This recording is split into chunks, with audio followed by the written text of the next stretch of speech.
5. Here we go.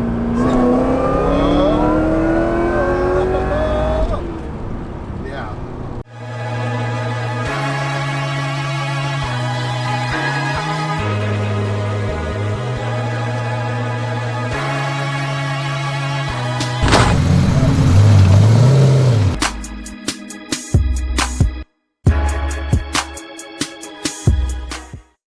Okay, so the cool story about this car is it originally started out as a badass like head cam, sort of max effort NA setup.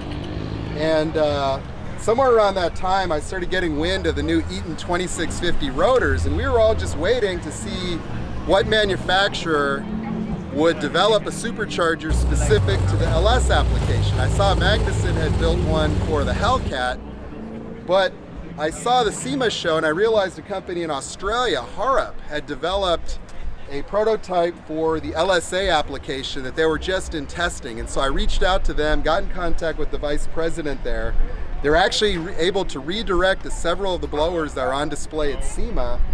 And George here, he had the big balls and he said, I want to be the first GTO guy with one of these blowers. And so he stepped up to the plate. At that time, you know, we got together, we built a Deechworks fuel system right there at his house. We swapped the blower on with some LS3 heads.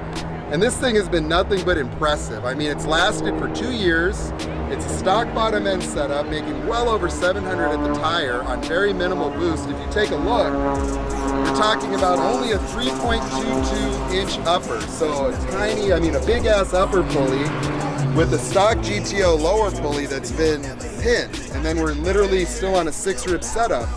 And so to be cranking out those kind of numbers that are like rivaling people's max effort LSA setups is pretty damn impressive. And so, man, we were excited to have this setup going. We've got the badass Deechworks fuel system on there, which you've already taken a quick look at. And then we got the man here who's banging gears with that McLeod RST clutch in there, and 1500cc Deechworks injectors, and a nice little comp cam. How's it been? Good, fun, reliable. It's a sleeper. People kind of underestimate it, but they kind of look at the cow hood and they start like, oh, maybe I don't want to test it, you know? And then I turn it on and it's like, oh, never mind. I don't want to do it no more. Yeah. What I see is it's fun when a lot of people, you know, line up. I don't really lose much right now, so yeah. So hopefully it's fun. It's fun, you know. But yeah, it's sick, man. See, like, this isn't some glamour setup. This just represents like a blue collar build that's within reach of everybody, you know. And a lot of these cars, we build them over a period of time, and it just worked out. So he has pretty much his dream setup, and we're gonna go take it out there right now and go bang some gears and see what it's actually like to manhandle a car with that kind of power on tap. Knowing what I was doing, I ended up building a combo that made over 480 at the wheels, and started meeting more GTO people. So I always have a love for them. I'll never sell mine. You know. I think me, Pontiac in general, because my dad gave me a 67 Firebird.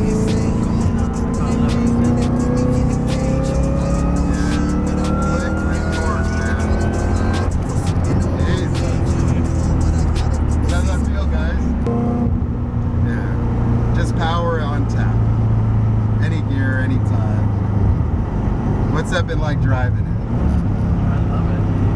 Racing and rolling. Just everything like that. Put it on third. Somebody lines up next to me. Yeah. Yeah. Yeah, that's cool is you quieted it down and all you hear is just the blower whine. It's a nice little sleeper, man. Now I can hear the whine, yeah. I put pretty much a resonator at my X-Pipe, and it's made a difference as far as I can hear the whine now. And drivability, as far as normal drivability, I'm fine. I'm not like loud unless when I get on it, you know, you can hear it. Yeah, man. But it's not bad.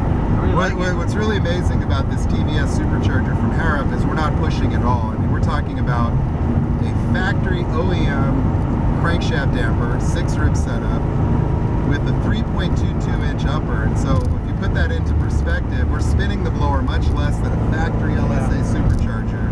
What are we in the 10 PSI range?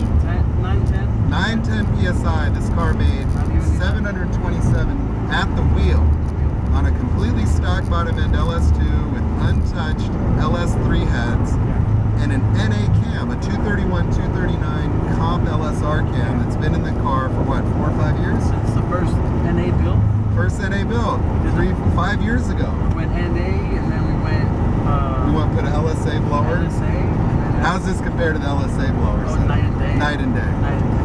And that LSA blower had a tiny upper pulley, you know. And it was maxed out, you could say, with that pulley that it has. I mean, as far as the pulley they come for the GTO, it's very small as it is. It's like you can't go any smaller.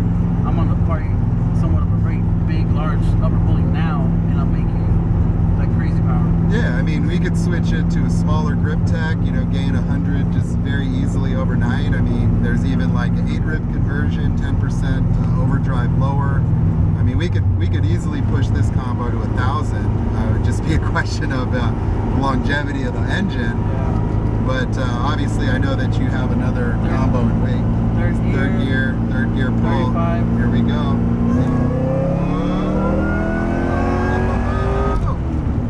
Yeah. How's that feel? Look at this guy smiling, man. His hat came off. It's not even from wind. I mean, we're not in a convertible.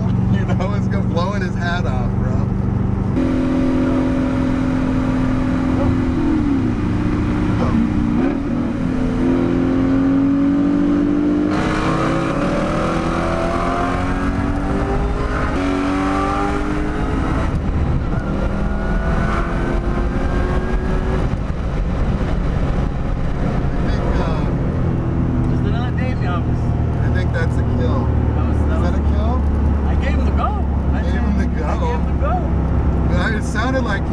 Bouncing on a rev limiter. I didn't even have to shift or nothing. Well, that's because, I mean, that's that TVS giving you that wide torque curve. Because you're starting at 3,000 full torque. And it's just, the pull is just, and then it just keeps building. Like, just when the guy thinks he's getting fucked, then you hit your power band. And then it's like, oh, snap. Yeah, then it's like, you know, he's calling Kaiser, you know, talking about he's got some pain he needs to deal with. Yeah, both emotional and maybe physical. Maybe calling his bank. Saying, I think I fucked up. Yeah. And then open up the inlet on the supercharger and you know, it's supercharger already ready for 102. Yeah, it is the lower. Well, take that 102 or the 92. Yep. So you just put the 102 on it. It's going to make a huge improvement. Big improvement. Yeah. Big time. Well, I'm happy, man. You know, like that was fun, man. I needed a little adrenaline boost, a little acceleration. My GTO's a roller right now, so I haven't actually driven in a few years, man. And so I'm building a motor. Can you take these spots right here? Yeah, you could. Yeah. Why not? That's so hidden from the world. Yeah, we don't need to hide the beast.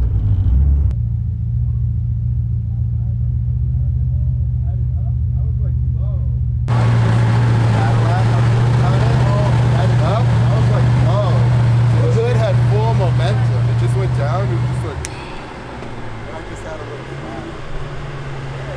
What was it? Huh? I'm asking him how it was. Speechless. Here we are. This little ride around. Came here to Corona Pet Boys for a little car show. The barbecue. George drove out here probably over an hour. Yeah, you know, about an hour and a half drive out here, but it's worth it. A lot of nice cars, good friends, good builds. Hell yeah, man. Having some fun. Got to convert the truck guy into the car guy. Look at that smile, man. Why don't you turn that camera around and just show the people what happened to you emotionally? They'll see it on the GoPro. Okay, good. The GoPros will catch it. Yeah, man. All right, bro. Hope you guys liked it. Hope more to come. We'll see what the builds are next. We're gonna turn it up though for sure. 9018. All right.